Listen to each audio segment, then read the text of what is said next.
evening. It is an understatement to say that Monica Robinson is a longtime leader in the Harrisonburg community. Her CV is too long to recite, but in a nutshell, Monica is committed to advocacy, civic engagement, and uplifting marginalized communities. Adding to her full plate of influential roles, she joined the history community in 2015 when she became the first official executive director of the Shenandoah Valley Black Heritage Project. Under her leadership, the organization has expanded its programs and partnerships while continuing to amplify voices, preserve history, and strengthen the community. So let's welcome warmly Monica Robinson.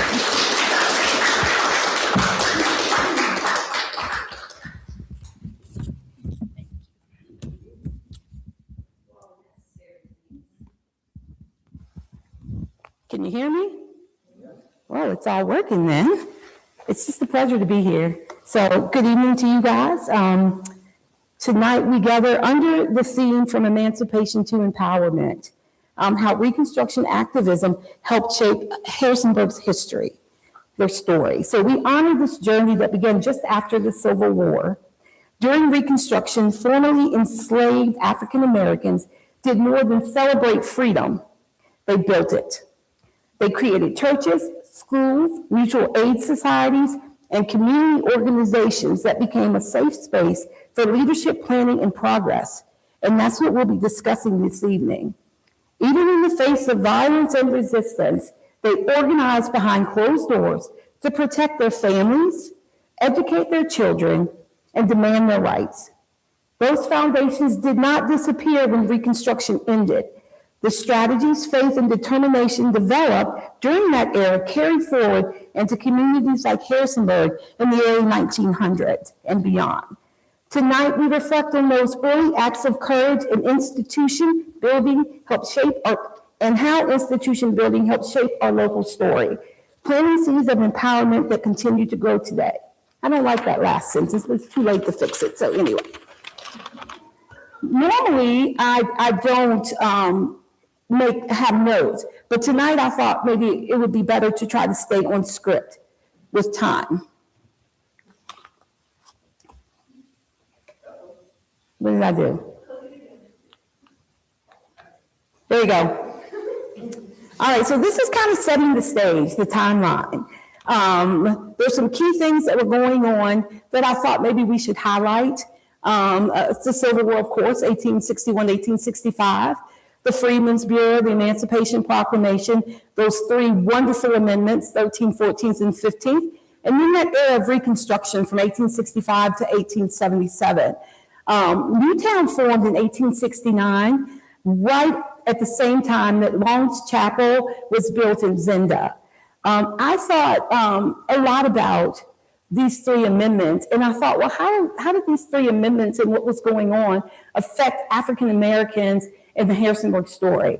So I started to search around looking for evidence of activism. I don't know why that happened, but yeah, so I'm an activist. So I'm thinking, what were my people doing to fight back during Reconstruction, during civil rights? Like, what were we really doing to try to make a difference? And what I came up with was that there were a series of what I call independent institutions. And these independent institutions, if I can turn my page, sorry, were key in allowing Black activism behind closed doors. So we have churches, and then within the churches, we have church steward boards, church service guilds, we have schools, we have fraternal organizations, civic groups, and federated clubs. Okay, these independent institutions became essential for African Americans after emancipation because they provided, first, a safe space, that behind the closed door kind of thing, where you're out of the white gaze.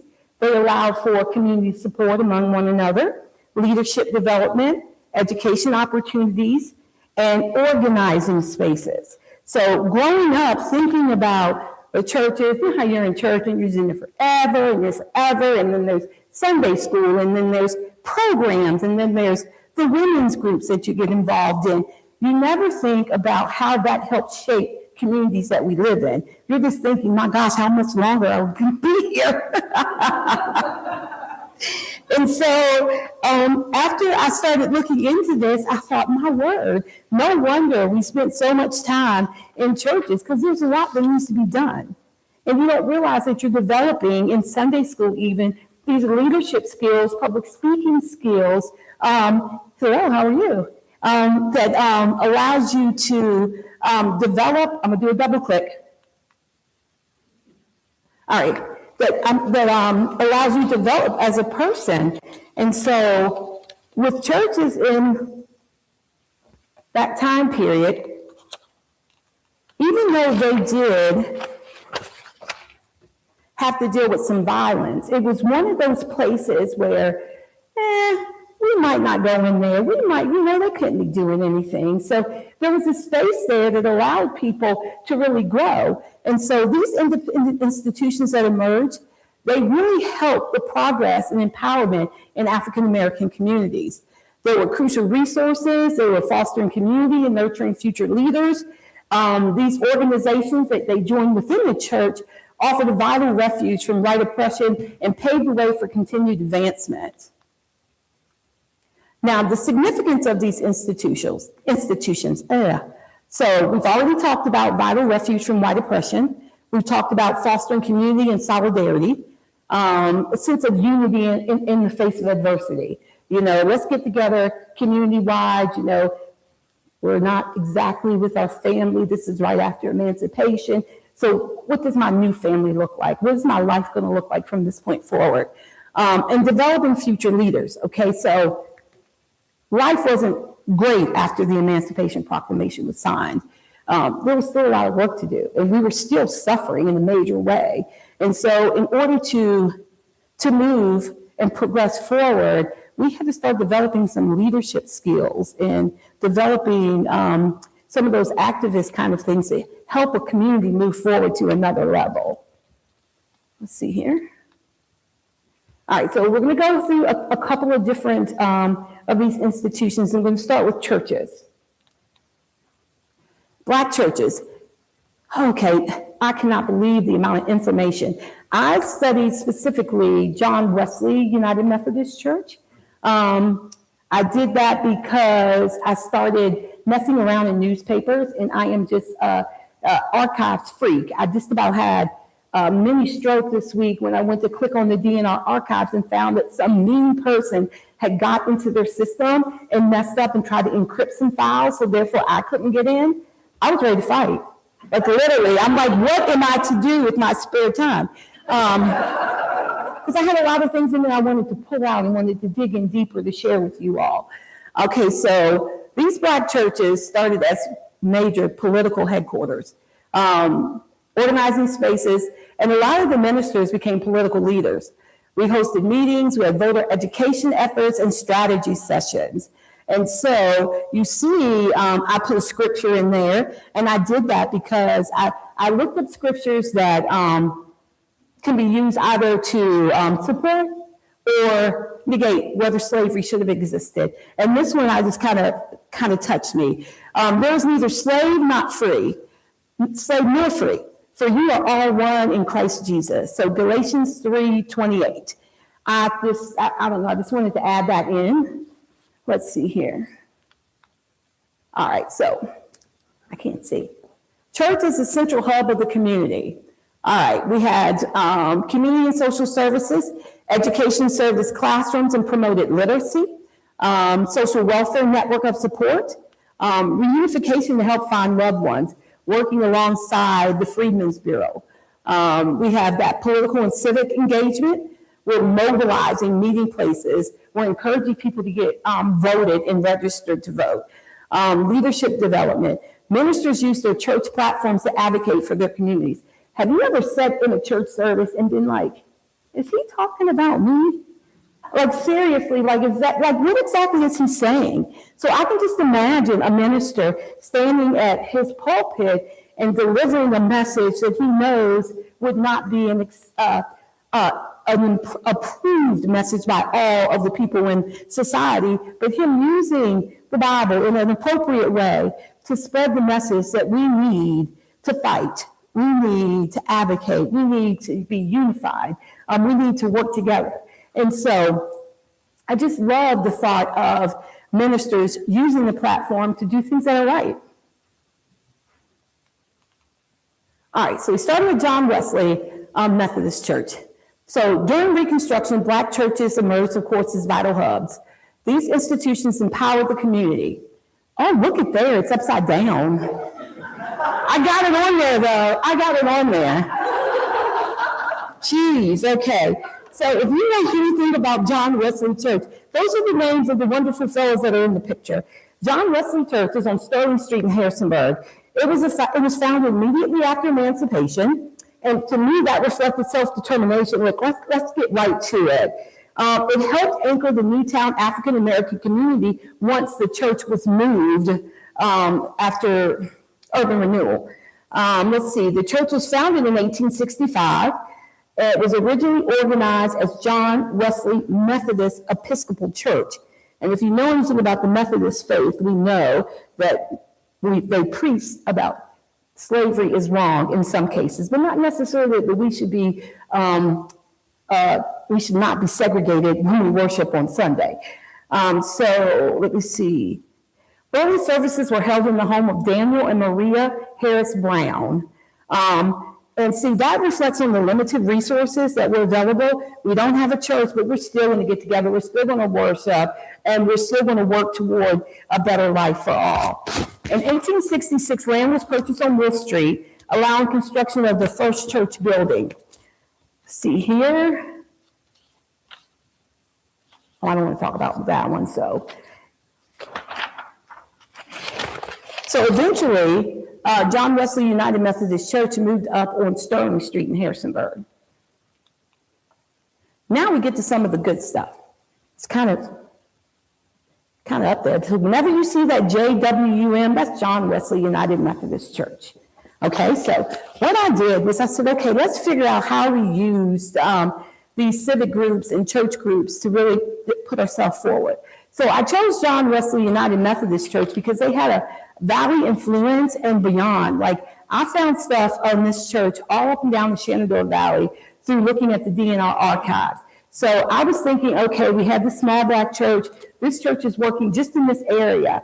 No, this was a network situation. So if you look at the Front Royal Record, the Sunday service listing on August 6, 1930, you will see that Sunday services, can't quite read, August 19th, John Wesley Methodist Episcopal Church. So we see that, what was I getting ready to say? And then, okay, so then also in the Lexington Gazette, on the very top line, now this is a radio program, and I found this in, let me find, not Front Royal. I'll tell you when I run across it in just a minute. All right, so we see a listing of the radio program. So this preacher, Reverend Brown, had the opportunity not just to share all of the stuff with the citizens in Harrisonburg. This was getting around. This is Front Royal. I don't want to drive to Front Royal today. But then there's this encouragement for you to come on over.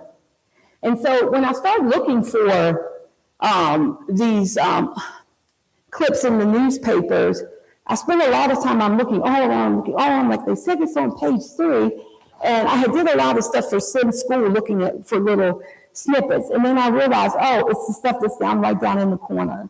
And so in a lot of the newspapers, it was a colored section, and then in that small colored section is where you would get all of the information about what was going on. So this came out of the evening news, the second one, the radio station. And I thought that by being in the newspaper, that they had become a recognized institution, and so it meant that they had an established congregation serving the African American community, because you're not able to do this if you don't have this together. So that's telling me that there's some major work going on in this church. It's like, let's get the word out. Let's try to get other people to come out to our church. Let me see. The listing also shows that there was structured worship and Sunday school programs. If you look up there, you'll see that it says Sunday school. I can't see what it says. In the first, Our Festival Friends, it lists also Sunday school programs. And these are key ways that churches educated youth and built leadership skills. And so also, what was so neat is that when I think about what was going on right after Emancipation, we immediately, after Civil War, immediately built a church. And then I'm looking later and I'm trying to see what's going on. And then I see that in 1930, there's something going on, 1935, 1898. I saw a lot of things in the paper about this church. And so I'm thinking to myself, and then they're still here today. Recently just celebrated, I think, their 150th anniversary. So that's saying to me that this church remained an active institution decades after Reconstruction. So whatever they were doing in terms of building a sustainable church, it was working. Let's see here.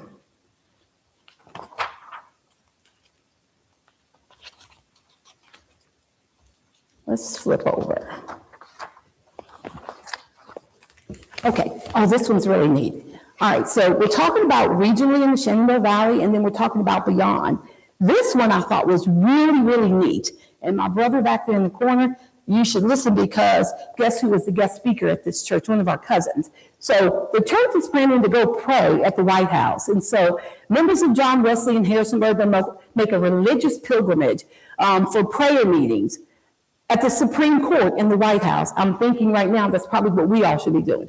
But anyway, so the Reverend Benjamin Barden, pastor of John Wesley, said the group would pray for increased wisdom and guidance for our national leaders. Some things never change, right? Some things never change. The need remains the same. So he will speak at 8 a.m. at the church, and then the group's going to get on the buses and head out. He will also speak at 3 o'clock at John Stewart Memorial United Methodist Church in Washington, D.C. So there's more connections in order to get this stuff done. While part of the congregation is in Washington, Ernest Smith, Cousin Ernest of McGavisville, will speak at 11 a.m. at John Wesley. Mr. Smith is a project chemist at Reynolds Metals. So we got three things going on here. A lot of hope, one of them. So we're going to pilgrimage. We're going to go. We're going to pray. We're going to connect with another church in Washington, D.C. But we're not going to leave our flock who can't come with us, hey, no church today. We're going to call in a guest speaker so that this wonderful work continues. And so I just thought that this was neat, that they were not only worried about what was going on locally. This tells me that nationally they were keeping up with what that narrative was.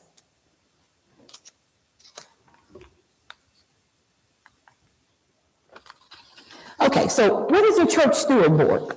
A steward board is a group of trusted church members, often lay leaders, responsible for managing church finances and property. They supported the pastor, they oversaw charitable activities, and they often included respected community members, which gave them influence beyond the church itself. I learned a lot about steward board when I was doing this. Right after the Civil War, newly freed African Americans, after they built these churches, they needed steward boards to manage funds for building churches and schools. So one of the things that I've noticed when looking at church records is that each week, consistently, we have 25 cents going to the building fund. We have 25 cents going to the sick and shut in. But consistently, over time, there is money going in. We're committed. That's showing that we're committed, Penny, that we're making those donations so the work can stay alive, correct? Yes. All right, so we're committed. We're committed to making this happen. And so we have to use the steward boards to organize and make sure that our financial resources are being used correctly. So they control the church funds. They've used it, this is hilarious, bail money for arrested protesters, okay? Travel for activists, and they also supported the Boy Scouts, like carpools during bus boycotts and stuff like, boycotts, carpools during bus boycotts. I have a little speech impediment, and sometimes I can get tripped over my own tongue. So let's look here, and let's see what they were doing at John Wesley. Okay, I'm big on obituaries, okay? People say, why are you reading obituaries? I want to see what was going on. So obituaries will give you family connections. They will tell you life events and careers. And an obituary is a legal document. So if someone passes away, oh, you never claimed me as your child, and they put it in the obituary I'm stumbling over my words, that they are a sibling or a child of the person that's deceased, it's a legal document. So you can take that to court and say, yeah, I'm related to him, he claimed me, they claimed me by putting me in the obituary. Okay, so you can get biographical context from it, personal, often subjective information, a lot of things about hobbies, really looking into, don't, in lieu of flowers, send money to blah, blah, blah, the cancer fund. You can really find out a lot about a person. The death details, religious, and in the old obituaries, they did mention why, more in depth, why a person passed away.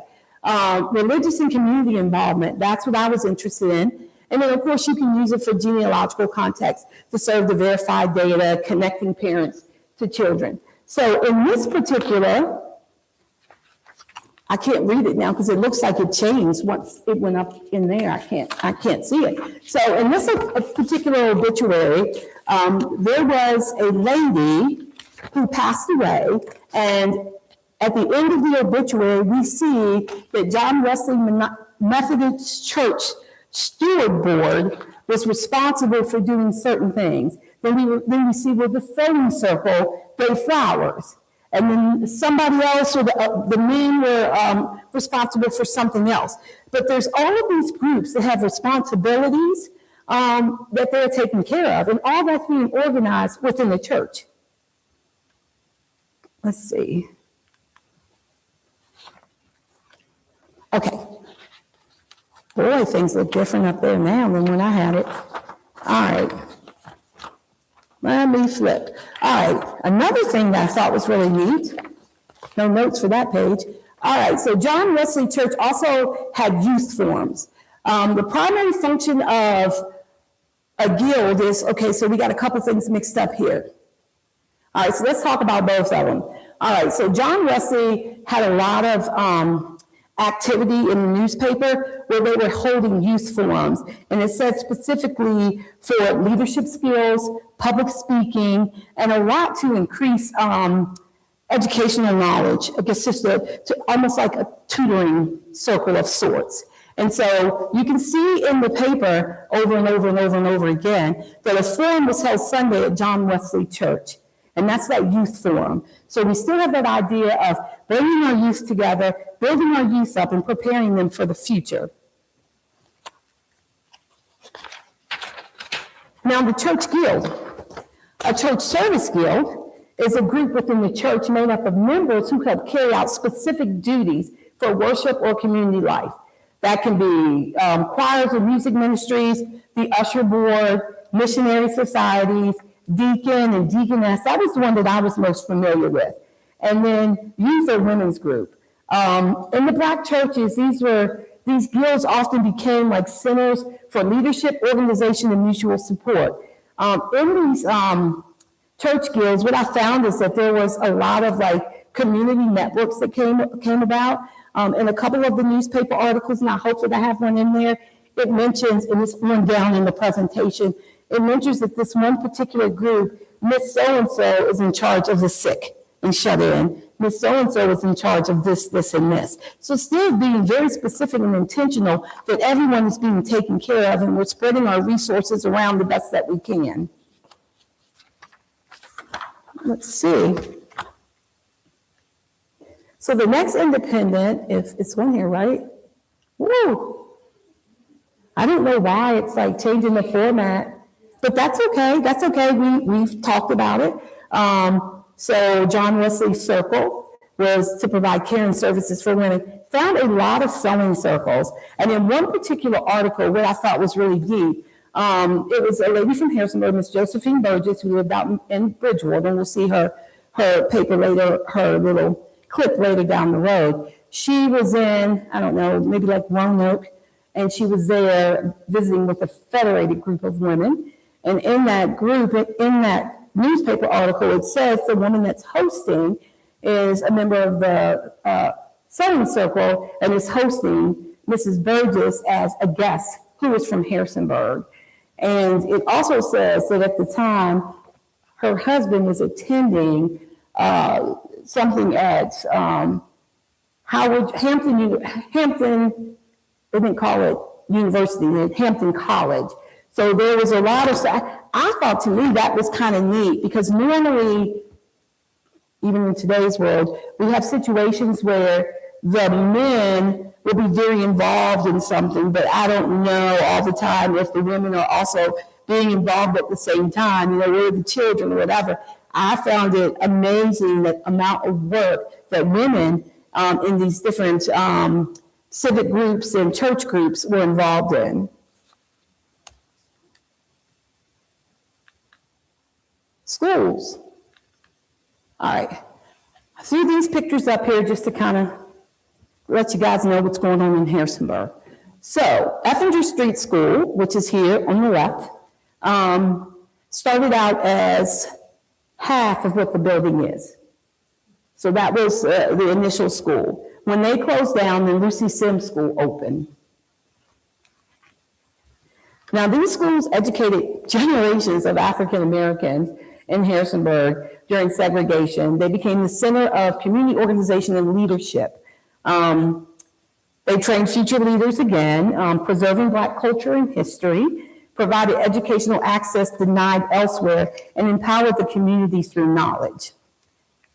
My mother went to Lucy Sims, so I feel like I'm privileged to know a little bit more than the average person knows about Lucy Sims and what life was like at Lucy Sims. And so one of the first things I asked my mom was that when you moved from Lucy Sims and went to the high school, I bet it was great. That's when you don't know what you know. You know what I'm saying? You don't know. So you're thinking, okay, life got good. Now you don't have to share books, have books that were already used. You're not going to get old uniforms. You're going to be over there with the white students, and life is going to just be hokey-dokey, and everything's going to be all right.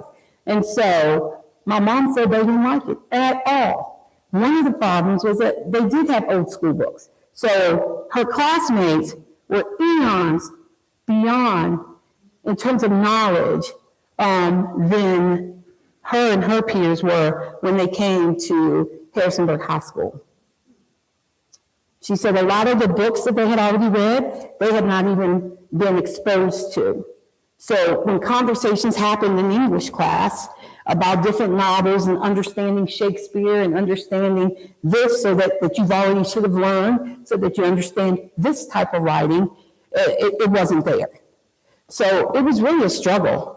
My aunt was in the first graduating class that segregated from first class at Harrisonburg High School once they desegregated. A lot of the boys who left Lucy Sims and went to the new high school, they didn't finish. They gave it up. It was just too much. So we lost a lot of students. We lost a lot of potential when we desegregated. It feels to me like when I talk to people who actually lived through that experience, that it really was a breaking point for the Northeast community. It was truly a time when we were thinking that people were going to excel, and it was really a big setback. Now, schools educate the community, they preserve Black culture, they nurtured future leaders, and they fostered community empowerment. One of the things I like about fostering community empowerment, in the Northeast neighborhood where John Wesley United Methodist Church helped to place them in context of what was going on, the community empowerment piece and just the community piece is unreal. There was one street, Johnson Street, which you can see when you stand at Lucy Sims, and the experiences that my mom and her siblings and her friends had I mean, we can run into someone now that she went to school with, and they're just rambling on about stuff that happened years ago. There was a great sense of community, and I'm happy that they had that. Let's see here. Now, one of the things in terms of clubs was the Colored Teachers Association. Okay, the Black teachers founded, let me see, Colored Teachers Association to enhance educational opportunities for Black children, to develop themselves as professional, political actors, and intellectuals, as well as to organize around broader socio-political concerns in the Black freedom movement. So this is organizing as professionals. Given the absence of other forms where Black teachers could gather and organize as professionals, CTAs became the primary space for the development and transfer of Black pedagogical insights across generations. Then there's that connections piece. We already know about that. Deeply interconnected with other Black institutions, churches, HBCUs, Black civic and social organizations, as well as Black fraternities and sororities. Parent involvement. Parents were deeply interconnected with other key Black institutions like churches, HBCUs, and at one point I read where parents in the PTA, and you'll see some of those newspaper clippings, were even fixing up schools. You know what I'm saying? We don't have it, so let's figure out how we can do it as a parent. Let's get this money together and try to make things better. What you're looking at here is Virginia Union University, and what it is, it's a special program. It's a meeting for the Colored Teachers Association, and it tells like all the courses that are offered during the summer. And so, all of a sudden that just kind of kicked in, didn't it? Summer. And so, what I thought was neat was each summer, teachers were encouraged to go and take another class, and then they could then bring that information back to the schools and share it with the students. So this is a big deal. And Virginia Union University, if you don't know, is also an HBCU, historically Black college or university.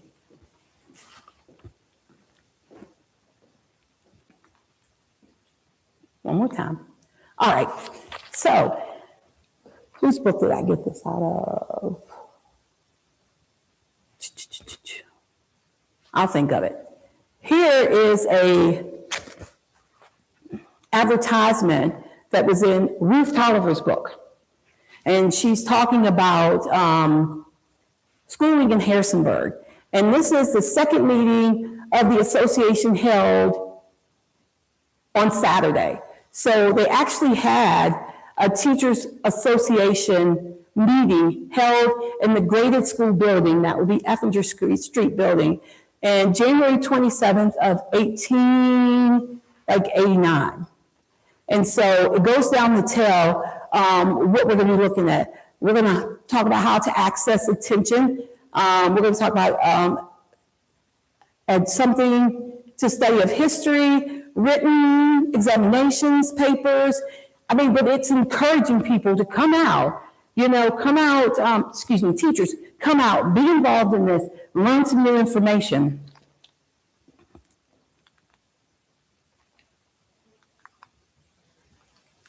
I got to go back one.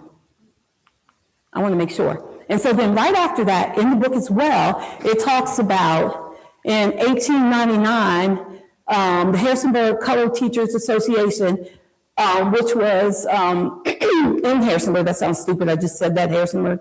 So George Newman, principal of Effinger Street School, served as the first president. And then the purpose of the CTA then was monthly meetings, providing information, and improving teaching skills. Then the Rockingham County Institute for Colored Teachers was held in November 1914. Lucy Sims, who served as president, attended the State Teachers Association meeting in Richmond. So people were moving. They were going to get this knowledge. They were bringing it back. They were really trying to stay on top of the game.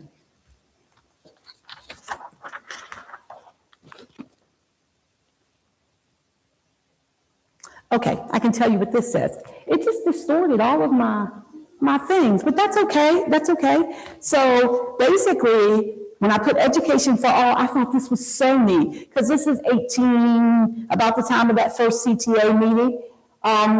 they're offering classes in the evening to adults, to anyone. Come to the graded school.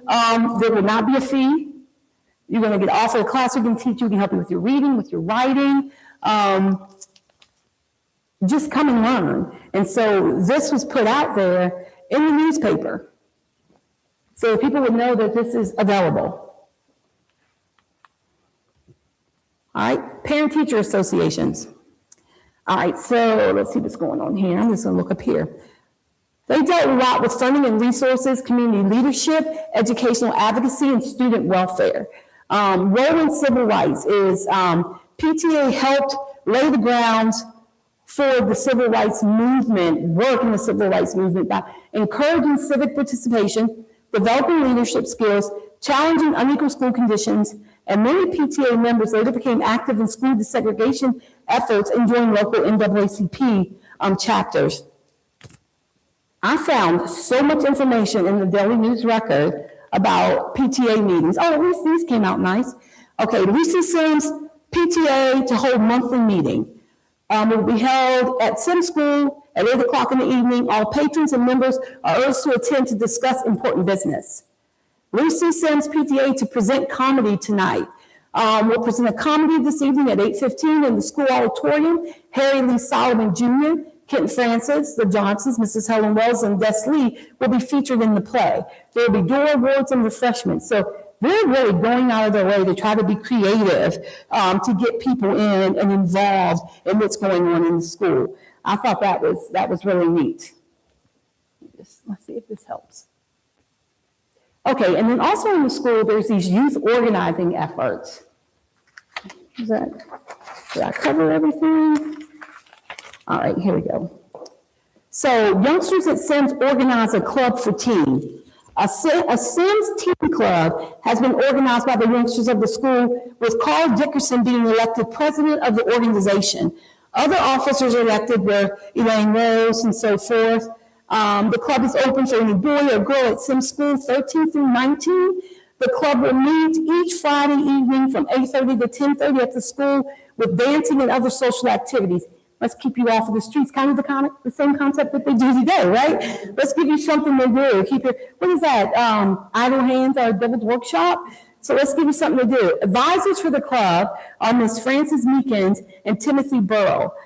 Miss Frances Meekins, I also found her in the newspaper as a member, I think, of the Federated Association of Women. The class colors are blue and white. Let me see. All right, Girl Scouts and Boy Scouts. Now this one I went down the rabbit hole with Penny. Okay, so I was looking for more information about Girl Scouts and Boy Scouts. We did have both Boy Scouts and Girl Scouts in Harrisonburg. I am having a hard time trying to dig up information. What's so odd about that, which isn't odd to me actually, is Charlottesville, Waynesboro, and Stanton had a very, very active Boy Scout organization where they did clubs by the week. And I'm wondering, like, we're just 20 minutes down the road. So what is the difference in organizing there and organizing here? During an oral interview with Jimmy Johnson, I found out that he was a member of the Boy Scouts. Miss Lena and Mr. Henry Stewart owned a store in Harrisonburg called the Little Red Record Shop, which we just ended up calling Miss Lena's store. I found out that Mr. Henry Stewart, who was, had been in the war, had been a veteran, was actually one of the Boy Scout leaders. I looked over in the information in Charlottesville, and the person who led the Boy Scouts there was also a military man.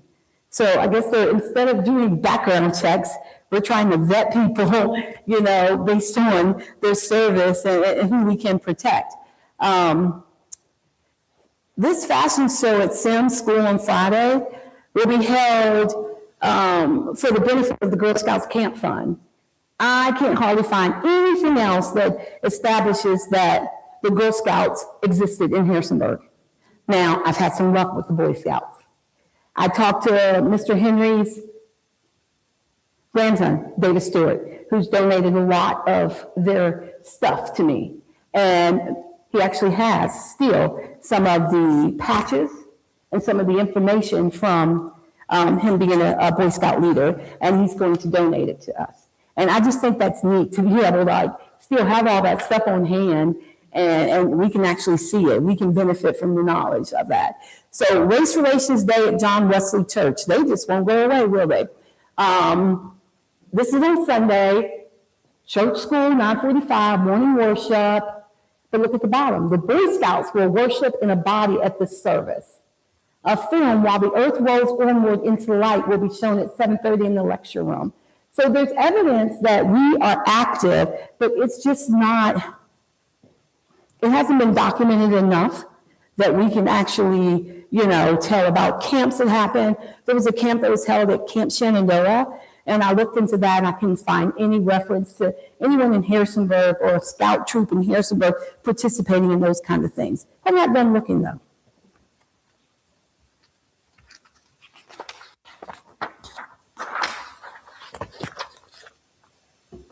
All right, here's another one. So the Sims Recreation Council will hold an important meeting this evening at 8 at the Sims High School. The meeting has been called to discuss some important matters, and all members of the council are urged to attend. And that's all I can find out about them. I'm thinking Sims Recreational Council. So is that a group that's trying to find extra activities? Is it a group that's coming up with basketball tournaments? Like, what exactly did they do? And I haven't had any luck finding out. But just from what I have found out tells me that this school was not just a school. This was a vibrant community spot where everyone was gathering to try to do things for the children. And they were linked to the churches. And then they were linked to other prominent members of our community. Let's see here.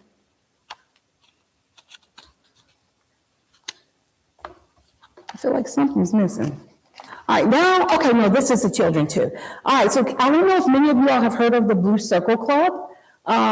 This says that the Blue Circle Club organizes Blue Circle 30 Club, an ambitious program of activities among the colored residents of Harrisonburg has been formulated by the Blue Circle 30 Club, an organization of 30 of the leading colored youth of the city. Objects of the club, I think that's supposed to be objective, as outlined by Percy Wells, the president, and I live in Percy Wells' house now. The president is to promote social and athletic activities and to rally behind all worthy movements for the betterment of the colored race. Is that not activism? Okay, there it is. All right. The club has been leased quarters in the Pythian building on East Wolf Street. As soon as these rooms are remodeled, musical instruments, billiard tables, and other recreation facilities will be installed. Other officers of the club are Joe Yoakley, so forth and down. The next meeting of the club will be held in February the 1st. Okay, then we see here, Christmas Tree for Colored Children. Blue Circle 30 again, sponsors annual celebration Friday morning. Let's see. The Blue Circle 30 Club, this is an annual affair staged by the Colored Civic Organization. Donations of toys, candles, and other gifts to gladden the hearts of the boys and girls will be welcomed by the club. President Wells explained that it is only through the generosity of the public that the Blue Circle 30 Club is able to, I guess, carry this out. Then here's another cakewalk that happens. The first stage in Harrisonburg in 25 years will be presented in the Assembly Hall on next Monday night. The Blue Circle 30 Club, a local colored organization, we have to get that in there. We don't want anybody showing up and being surprised. This contest is expected to attract many of the old-time cakewalkers who have been limbering up their joints in prep for the event. Get ready, guys. You've done that before. I gotta do that when I get out of bed, practically. Other attractions will be selections by Harry Lee Solomon's Quartet and the Charleston contest. A good portion of the hall will be reserved for white people, the club announces. So we're still segregated. We're gonna come and we're gonna enjoy the music. I don't know how we're gonna cakewalk if we can't walk together, but that's what happened. I thought that one was really cute. Fraternal organizations and civic groups. Let's move here. So these are really brief definitions of what we're going to be looking at. What exactly do they do? Civic clubs, like the Colored Men's Progressive Club, brought together community members to discuss issues, plan events, and advocate for social and political change. Then there's Mutual Aid Society, lots of Masonic lodges, lots and lots. They were influential fraternal organizations that provided social, financial, and leadership development opportunities for African Americans during Reconstruction. Then there's some benevolent associations like the United Order of Odd Fellows, and then there's the fraternal orders, like the Knights of Pythian offered members a sense of community, opportunities for leadership development, and a place to organize.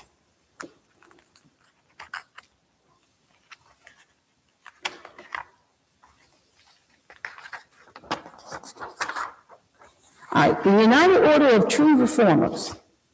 This was one of the most successful Black fraternal organizations. It provided banking services, like this thing was huge. Insurance, housing support, retirement homes, etc. It helped build the Black middle class during the Jim Crow era, but eventually it was a mess in the end. So it initially focused on temperance and providing sick and death benefits to members.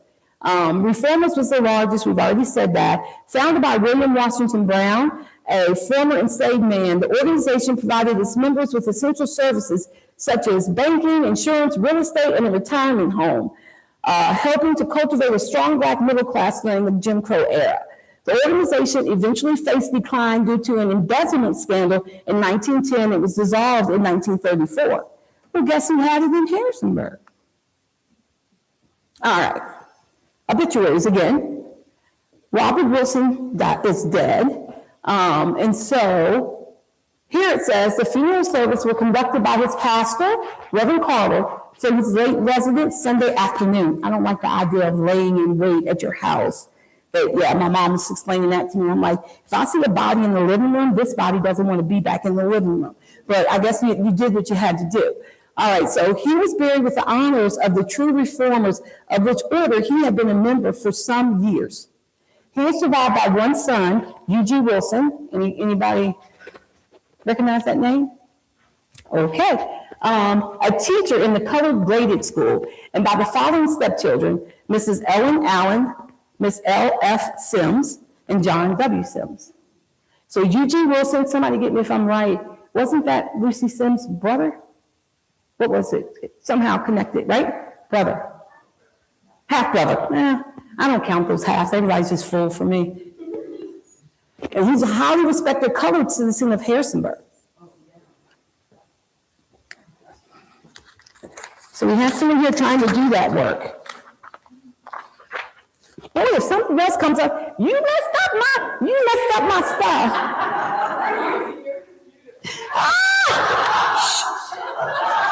I'm presenting. Okay?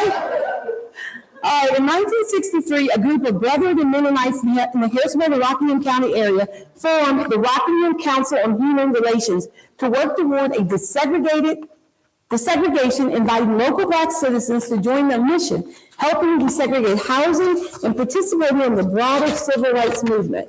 Now, the work of the Rockingham Council took place against the backdrop of the state's massive resistance campaign, which aimed to delay integration after the Brown v. Board of Education Supreme Court decision.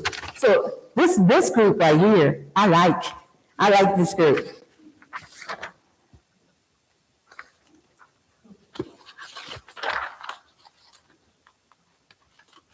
Okay, so in the paper, I said,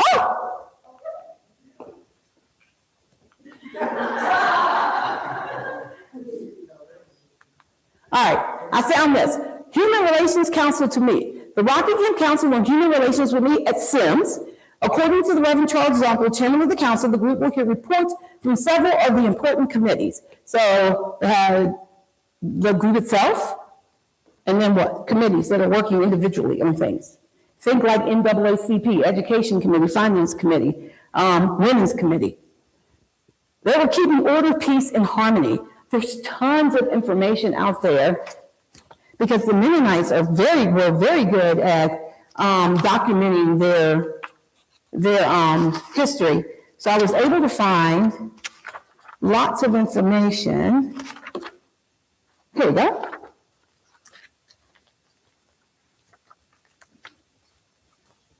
So they,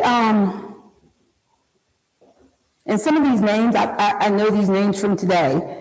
EMC faculty, 4 men met in Harrisonburg in 1963 to launch this group. So EMC faculty, John Lapp, Samuel Horst, Eugene Sauter, brother and minister Charles's uncle, shared a common vision. Soon they invited other brethren and Mennonite leaders in the community and other denominations to join them in using the church's influence, teaching for needed social change without conflict and violence. The council was active with monthly meetings and subcommittees from 1963 until 1970. But that's not the Mennonites' first go at providing help to folks living in the Northeast neighborhood. The Gay Street Mission, which I should have put up here, but I didn't. The Gay Street Mission spent lots of time in Harrisonburg. It was the first church. And then the Mennonite mission moved up to Broad Street. They had some issues about, we can help you, but I don't know if you want to worship together. And so they built something out closer to the Waterman School area. And so there's just a lot of history there. But there's also a lot of history of desiring to help. Now, I tell this story that I'm about to tell because when you're doing oral history, when you're doing interviews, it's odd what you can get out of one person with a couple years difference between them. Okay, so like I said, my mom's from a family of 13. I interviewed my mom, and she says, if it wasn't for the Mennonites, we would have not survived. They brought over buckets, you know, those buckets, full, the pickle buckets, full of just stuff out of the garden, and lots of donuts. They were doing donuts back then. My brother's prayer partner is Carl Strikes, who owns Strikes Donuts. So we are overflowing with donuts. I see them coming, I'm like, don't even bring them in here, I'm far enough. So that's what they survived off of. And so my family tells me stories of when my uncle Doug, the youngest, would go out to a Mennonite family's farm. They'd have to go get him, like, are you coming home? Like, what's the deal here? Like, you know, he really enjoyed it, but that's my uncle. And so I have an Aunt Jane who is maybe 4 years younger than my mom, and my mom's 77. And I asked her about the Mennonite influence and what she remembers. And her story is much different. She remembers going to the Broad Street Church, but she said she almost felt like it was free labor, was why folks were coming to get them. And so my aunt is, all of my aunts, my grandmother, they're fantastic sewers. My grandmother made patterns from paper bags. And so my aunt said they would go to the church, they taught them how to make these clothes, and so that they would just kicking out shirts and pants for people in the Mennonite community, but they were still walking around in rags. So she says what she remembers is feeling like she was being taken advantage of by the same group that my mom says was a savior for them. And so I guess my mom wasn't sewing, maybe she's just eating donuts, I'm not sure. But it's just, you know, just to have that difference in a 5-year period, 5-year age difference to me, yeah, that was deep. All right, so now we have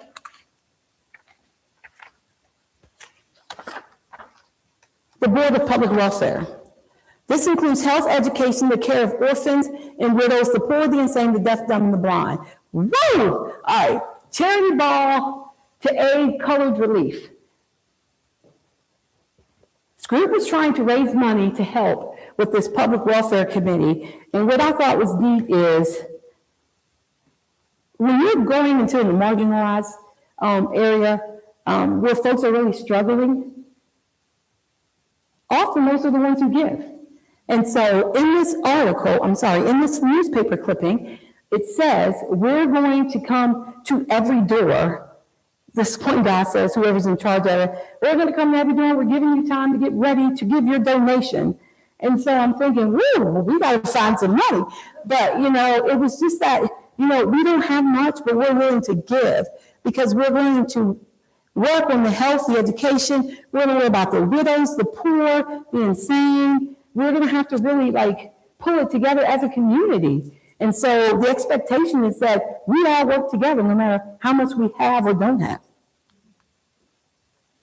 All right, the Board of Public Welfare worked in direct opposition to the Rockingham Human Relations Council, which I thought was odd, because when I first read it, the first thing in the newspaper, I thought, oh my gosh, they're working really hard to help us. And so I dug a little deeper. And so basically, this is like the Department of Social Services. The role in segregation in civil rights area was huge. In places like Harrisonburg in the 1950s, 1960s, these boards were part of the local power structure that maintained segregation. And so during the urban renewal movement, it's not on here, but I can remember it. During urban renewal, boards like this helped to decide who got what. And so you can imagine the amount of bias and prejudice that was built into that system. There was no equity built into these systems at that time. So I can just imagine, going and asking for help and not getting it, not being able to access that. So they worked in complete opposition to what the Southern Group was doing. And so the Rockingham Human Relations Council. And so we see that the systems that are in place today have a deep-rooted history in bias, racism, segregation, just all of that. Let's see what's next. All right. We talked about that, the displacement, Board of Public Welfare controlled relocation, key mechanism through which inequality was maintained, civil rights emerged partly in response to these conditions. And then I have no idea why my citations are on there. All right, here's another one. Newman, Washington Post, 76 of the American Legion. This is a nonpartisan, not-for-profit organization with great political influence, sustained by its grassroots involvement in the legislative process from local districts up to Capitol Hill. Now, where do I see? Okay, there's got to be papers. Okay, here we go. Colored veterans endorse the Boy Scouts. So the Newman, Washington, number 76 Post, American Legion, a colored soldier organization, has endorsed the Boy Scout movement. I don't know what that says, by the Reverend something, something, something, of Troop M, whatever, on Federal Street in Harrisonburg. So we see again the intersectionality of the work that's being done, which I thought was great. And then here, veterans invited to a VFW meeting tonight. All ex-servicemen of Harrisonburg and Rockingham are invited to meet at the Newman, Washington Post of the American Legion at the Colored Community Building on East Will Street in Harrisonburg, and that's the colonnade that they're referencing. The bonus certificate and other legislation that is beneficial to all ex-soldiers will be fully explained at the meeting.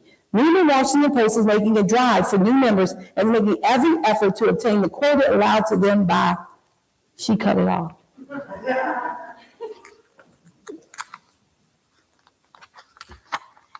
All right, colored veterans to hold July 4th events. Again, the same Legion had a meeting at the Colored Community Building. During the business session, it was decided to hold a 4th of July celebration with a lawn party and dance and 2 baseball games. That sounds like fun. Field day events will also be held and prizes awarded. The lawn party will be held on Broad Street between Rock Street, and Gay. Filling with 7-Eleven and Harrisonburg near Roses. That's Gay Street. You go over to the fire department, and that's Rock Street. That's where all the lawn parties, you remember that? We used to go down there, and they'd have the carnival rides, and you could go in and see the big woman, or you could look at stuff in the jar. We had that. That's where 7-Eleven is. But then we also used to have a lot of lawn parties over where the Rockingham County building is at. So those were the 2 spaces, even for us later.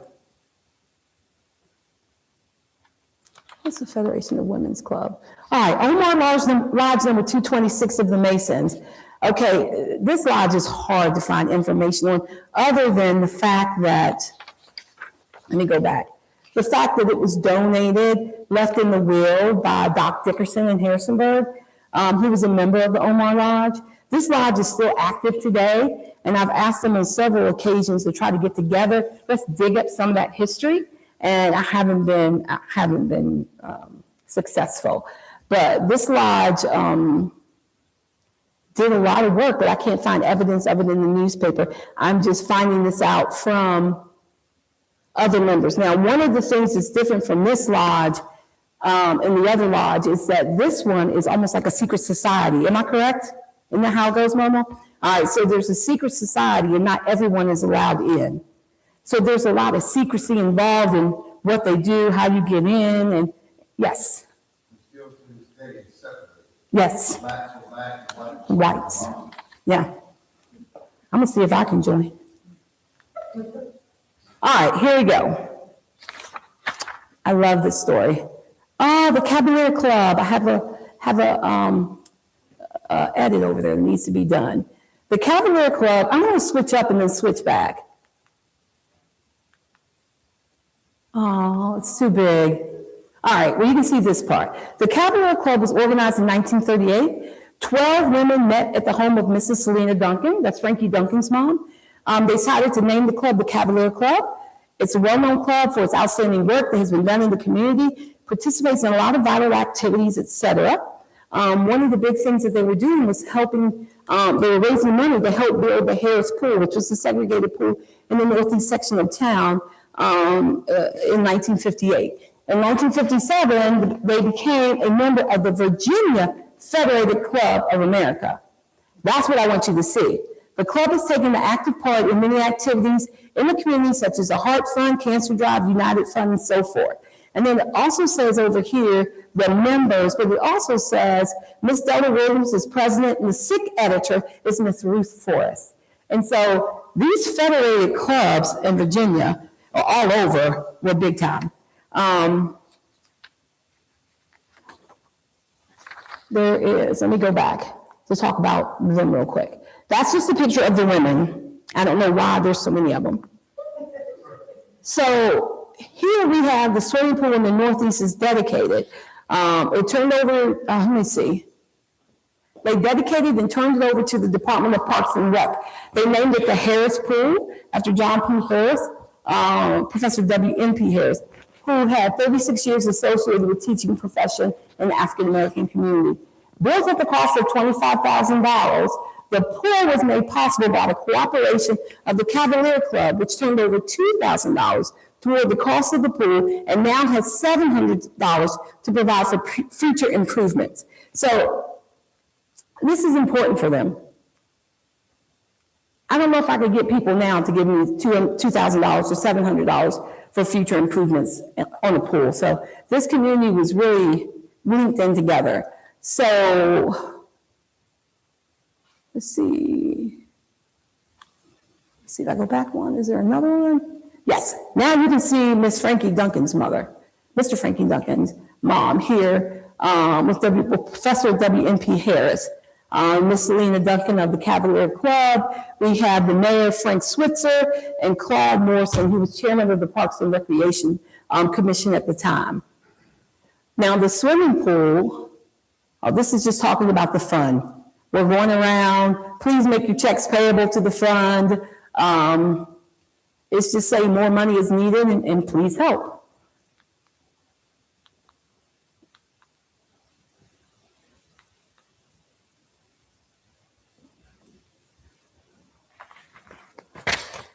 All right, now this is Virginia Federated Club of America, which is also what Ms. Duncan's group joined. So Ms. Jenny Mickey was hostess to Rosa L. Bragg Federated Club last Saturday evening at her home near Standardsville, okay?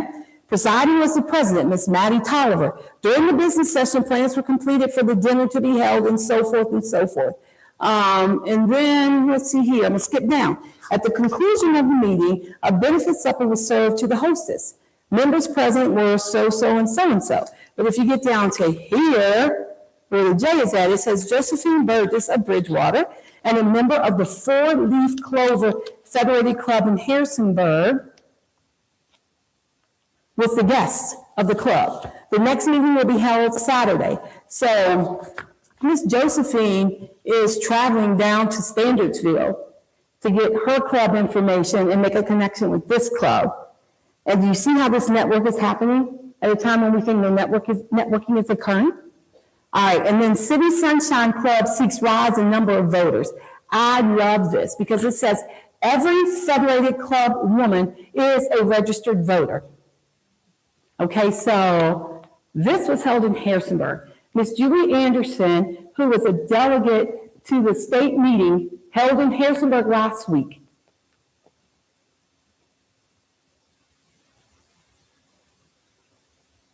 Here, I'm trying to read that, and I'm sorry, but I can't. Democratic privilege granted all American citizens was emphasized, the right to vote. The scholarship division of the club, no money, but we're giving out scholarships? This is awesome. And chairman of This is YU Tinsley, having won the state scholarship trophy, and so forth and so forth. The highest financial contribution to the state scholarship fund, the Sunshine Club, this is Sunbeam, I don't know if that was typographical error, sponsored by Ms. Mansell, was awarded the Junior Cup for the highest financial contribution to the state junior league. And just so, it's just goes on and on. The Eminem Club celebrate the 4th of July, the LLL Club. There is so much organizing going on. An appropriation was made toward Virginia National Federation of Colored Women's Clubs, which will convene in Washington, D.C., July 29th.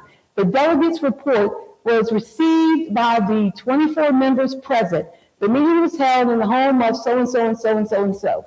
So there is just so much information there that tells me that things were hopping in Harrisonburg. We just didn't start grassroots organizing 20 years ago. It's been going on for a long time. Let's see what else is up here. The Federated Club of Harrisonburg again. So here in the obituary, Ms. Temple's rights were held on Wednesday. If you look, you can't see. She was a faithful member of John Wesley Church and has taken active part in various organizations. She was also a member of the Federated Club of Harrisonburg. And then it goes on to talk about who did what and so forth. But I was just so impressed with all of this. Ms. Mick hosts the grad club. Let's see.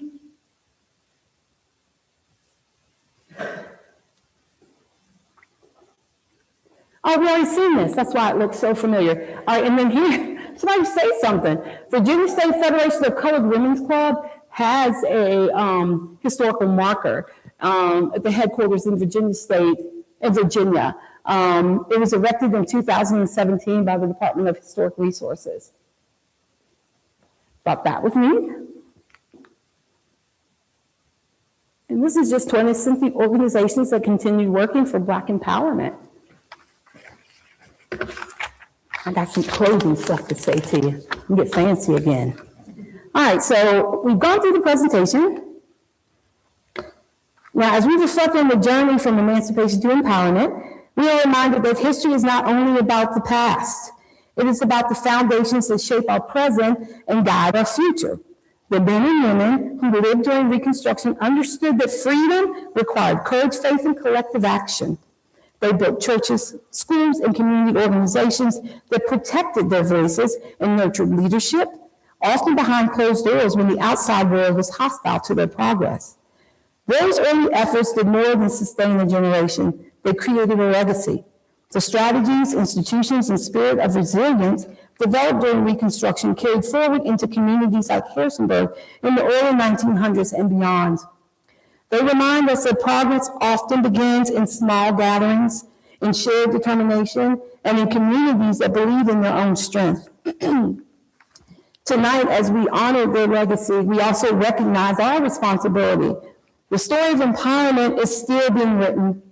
Just as those before us built institutions and lifted one another up, we too have the opportunity to continue that work. Strengthening our community, that is the work. Supporting the next generation, and also ensuring that the seeds planted long ago continue to grow. I want to thank you for being a part of the story and for helping to carry this legacy forward. Thanks for having me, Penny.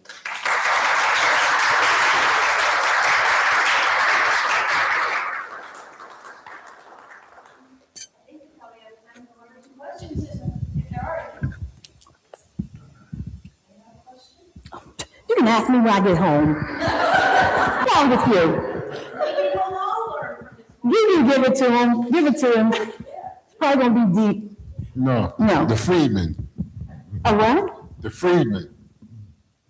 Yeah, that's who we're talking about. The Freedmen Act. Yes. Oh, the Freedmen Act I didn't put in there. Oh, okay. Okay, there were a lot of stuff in the beginning that, like in terms of a timeline, I wanted to try to be just, I don't know, I didn't want to get caught up in everything that was going on, the 10% Act and all this other stuff. I just wanted to kind of let you guys know what was going on in the national scene and how that affected us locally. And sometimes we don't look at that. That's important. Yes, ma'am? I'd like to know what year when the preacher went to Washington. I think you gave us a date, but not a year.